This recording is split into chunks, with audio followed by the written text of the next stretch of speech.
Crystal mansions India private limited అనే company. ఈ aqua square realtor private limited ఎవరైతే దరఖాస్తు పెట్టిండ్రో మున్సిపల్ ఆఫీస్లో గోడ కట్టుకుంటామని, ఈ ఆక్వా ఎవరిది అంటే అందులో 3-4 పేర్లలో ఒకటి crystal mansions India private limited అనే కంపెనీ కూడా డైరెక్టర్గా ఉన్నది. సరే, అసలు ఈ crystal mansion India private limited ఎవరిది అని మళ్ళీ దాంట్లోకి పోయినాం. ఇది crystal mansion India private limited ఎవరిది అని లోపలికి పోతే దీంట్లో డైరెక్టర్గా పొంగులేటి హర్షారెడ్డి గారు ఉన్నారు అనేది డాక్యుమెంట్ చూపిస్తుంది. అంటే దిస్ డాక్యుమెంట్ ఈజ్ ఎప్పుడు ఇది 2024లో ఉంటుంది, 24-25. ఇందులో పొంగులేటి హర్షారెడ్డి గారు డైరెక్టర్గా ఉన్నారు. అంటే కాంపౌండ్ వాళ్ళకు దరఖాస్తు పెట్టిన దాని వెనుక కంపెనీలో వీరి పేరు, వీరి సంబంధం కనబడతా ఉంది. తర్వాత ఈ భూమి ఆ బోర్డులు పెట్టుకున్నారు గోడ మీద, శిల్పా కన్స్ట్రక్షన్స్, శిల్పా ఇన్ఫాటెక్ లిమిటెడ్. శిల్పా ఇన్ఫాటెక్ ఎవరిది అంటే పొంగులేటి గారి కుమారుడు హర్షారెడ్డి ఉన్నాడు.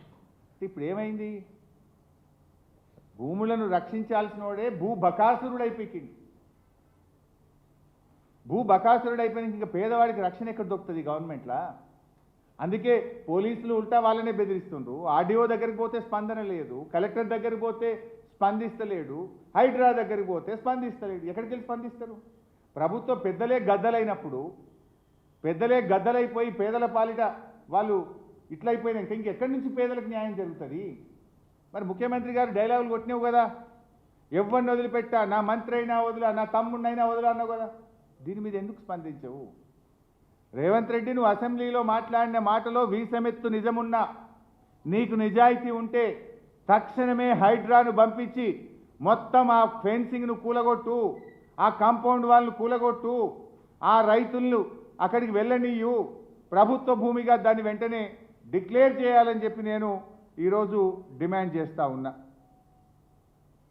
ఆక్వా, సారీ ఏక్యూ స్క్వేర్ అన్నట్టున్నా నేను, అది ఏక్యూ కాదు, ఆక్వానా, సారీ ఏక్యూ, నేను ఆక్వా అన్నట్టున్నా, AQ square, I stand correction.